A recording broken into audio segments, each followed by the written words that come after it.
ბავშვობაში მოსკოვში ვიყავი დასტვალიერებლად დედასთან და დასთან ერთად და მახსოვს რომ პირველში დაბეჭდილება ის იყო რომ მეტროში მოხუცკალს ხურდა დაეყარა და რომ დავიხარეთ ჩემი და მე დასახმარებლად ის ხალი გაბრაზდა. იმიტომ რომ იფიქრა რომ ჩვენ მისი ფულის ასაღებად ვიყავით დახრილებდით და დაგვიყვირა რომ რაღაცა სხვის ფულს რატო იღებთო და მაშინ გამიჩნდა ეს შეგრძნება რომ სრულიად განსხვავებული ემპათიის გრძნობით ვიზრდებოდი.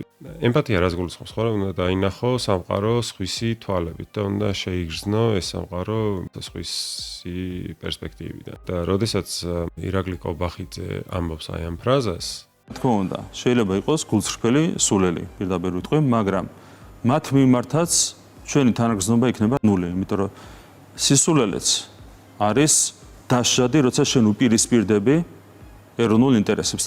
მაშინ პირველი რაც გამიჩნდა ეს გრძნობა იყო, რომ რამდენად არის სინამდვილეში ქართული კულტურის ნაწილი და რამდენად შეუძლია რომ გაუგოს სხვას და თუ ადამიანს არ შეუძლია რომ სხვას გაუგოს, მაშინ საერთოდ რა უნდა პოლიტიკაში. იმიტომ რომ პოლიტიკა გულისხმობს იმას, რომ შენ უნდა გესმოდეს საზოგადოების განსხვავებული წევრების, ანუ უნდა შეგეძლოს განსხვავებული წევრების პრობლემების გააზრება და მათ ადგილას საკუთარი თავის დაყენება და შემდეგ რაღაცა გადაჭრის გზების მოფიქრება. რა უნდა კობახიძის ნაირ ეს პოლიტიკაში.